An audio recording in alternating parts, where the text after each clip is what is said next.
Seperti yang dapat Anda bayangkan, 400 tahun yang lalu mengarungi lautan terbuka sangatlah sulit. Angin dan arus mendorong dan menarik kapal keluar jalur, sehingga para pelaut mendasarkan arahnya pada pelabuhan yang mereka tinggalkan. Mencoba untuk menyimpan catatan akurat tentang arah kapal dan jarak berlayar. Proses ini dikenal sebagai perhitungan mati dalam kurung, dead reckoning, karena perbedaan suhu hanya setengah derajat saja dapat menyebabkan Anda berlayar melewati pulau yang terletak beberapa mil di atas cakrawala. Ini adalah kesalahan yang mudah dilakukan.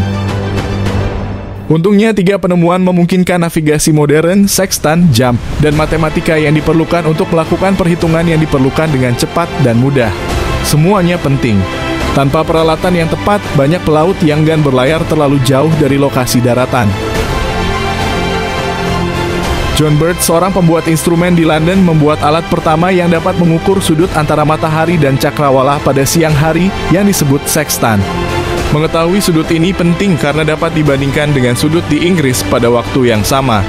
Membandingkan kedua sudut ini diperlukan untuk menentukan garis bujur kapal. Jam berikutnya datang.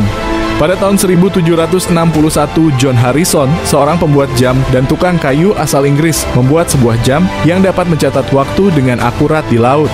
Penunjuk waktu yang dapat mempertahankan waktu akurat saat berada di dek yang menganga dan menganga dalam kondisi yang sulit diperlukan untuk mengetahui waktu di Inggris. Tapi ada satu kendala. Karena arloji seperti itu buatan tangan, harganya sangat mahal. Jadi metode alternatif yang menggunakan pengukuran bulan dan perhitungan intensif seringkali digunakan untuk memangkas biaya. Perhitungan untuk menentukan lokasi kapal untuk setiap pengukuran bisa memakan waktu berjam-jam. Namun sextant dan jam tidak berguna kecuali para pelaut dapat menggunakan alat tersebut untuk menentukan posisi mereka. Untungnya pada tahun 1600-an, seorang ahli matematika amatir telah menemukan bagian yang hilang tersebut. John Napier bekerja keras selama lebih dari 20 tahun di istananya di Skotlandia untuk mengembangkan logaritma, sebuah alat perhitungan. Gagasan Napier tentang logaritma melibatkan bentuk 1 di atas E dan konstanta 10 pangkat 7. Aljabar pada awal tahun 1600-an belum sepenuhnya berkembang dan logaritma Napier yang berjumlah 1 tidak sama dengan 0. Hal ini membuat penghitungan menjadi kurang mudah dibandingkan logaritma dengan basis 10. Henry Briggs, seorang matematikawan terkenal di Gresham College di London, membaca karya Napier di 1614 dan tahun berikutnya melakukan perjalanan jauh ke Edinburgh untuk bertemu Napier.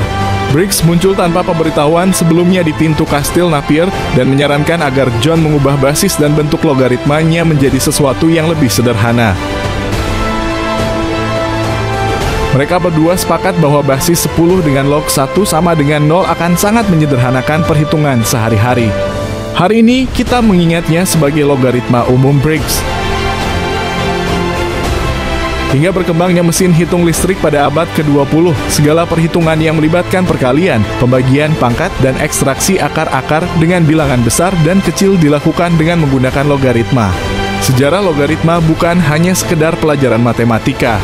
Ada banyak pemain yang bertanggung jawab atas keberhasilan navigasi.